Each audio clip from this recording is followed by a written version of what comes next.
everybody. So today I want to talk a little bit about Turkish Getups. Now, Turkish Getups are an exercise that I consider to be among the most functional exercises that there are. It's a total body movement that focuses largely on core strength, but also integrates lots of other components of fitness, including overhead stability, as well as hip and spinal mobility, and then there's also the elements of body control and balance that are incorporated. A Turkish Getup is a slow and methodical movement, so it's not executed with speed, but it's more executed with precision and total body awareness. So you really want to focus on all the elements of fitness that you're incorporating into the movement as you do it. Now, Turkish Getups can also be done by any fitness level, which makes them a highly versatile exercise for everybody. If you're new to doing Turkish Getups, you'll typically want to start with just body weight to learn the mechanics of the movement. Then you're going to add in external weight in the form of a dumbbell or a kettlebell or a home alternative weighted object, even a simple canned good, bottle of water or something like that, just to practice a little bit of loaded weight and therefore bring some emphasis to the overhead shoulder stability. As you get more advanced with Turkish Getups, you can make them much more challenging by incorporating more repetitions or higher volume each time you do them.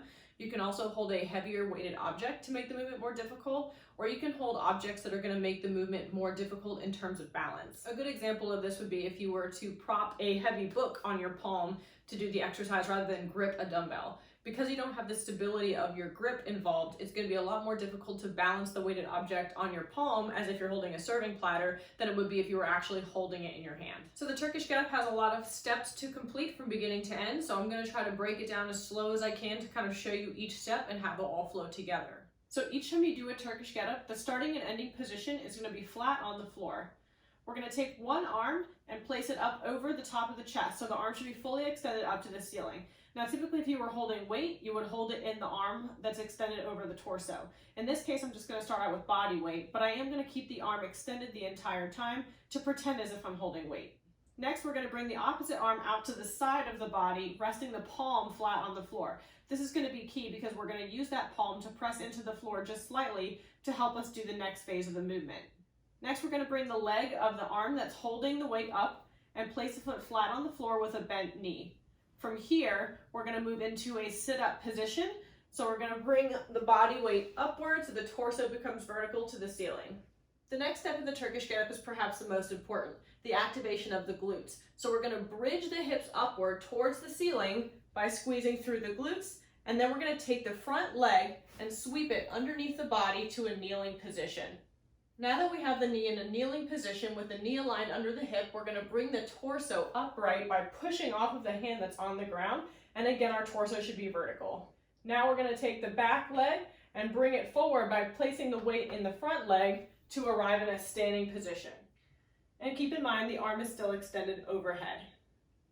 Now, to get back to the floor, we're going to reverse all steps of the Turkish Getup that we just performed to get to the standing position.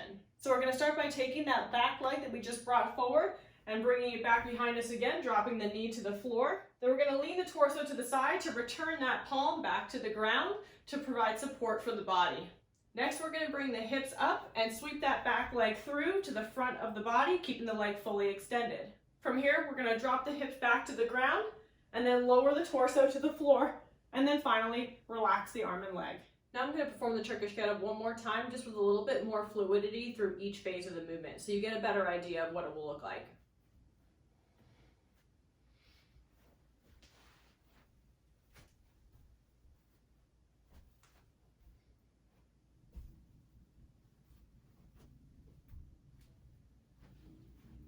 So those are all of the components of the Turkish Getup movement.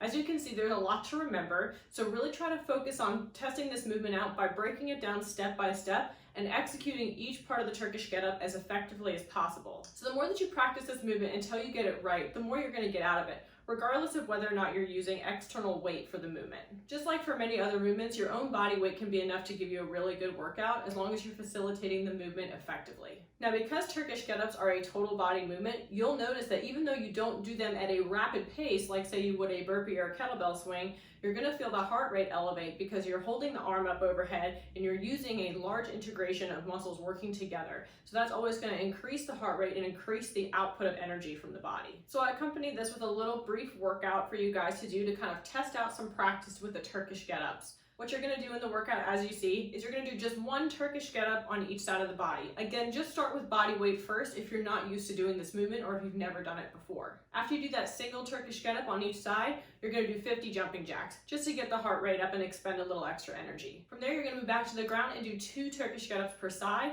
followed by 50 more jumping jacks.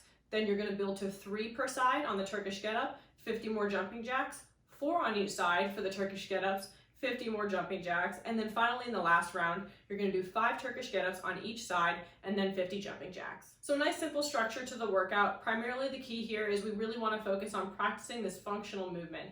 Now this is a movement you can do in a workout of any kind. You can build it into a cardio workout or a strength workout or a core and accessory focused workout, depending on what you're trying to do. You can use Turkish getups to really accomplish a lot. You can even do a few during your workday at your desk just to practice them a little bit and get your heart rate up. Remember that with most functional exercises, especially exercises that involve several steps or different movements that may be new or unfamiliar to you and don't mimic everyday movements as well as maybe a walking lunge would, it's going to take some time and practice and consistency to get good at the movement, but that's part of the fun of doing it. So I hope you look forward to trying out this new fun and functional movement in your workout today and in workouts to come.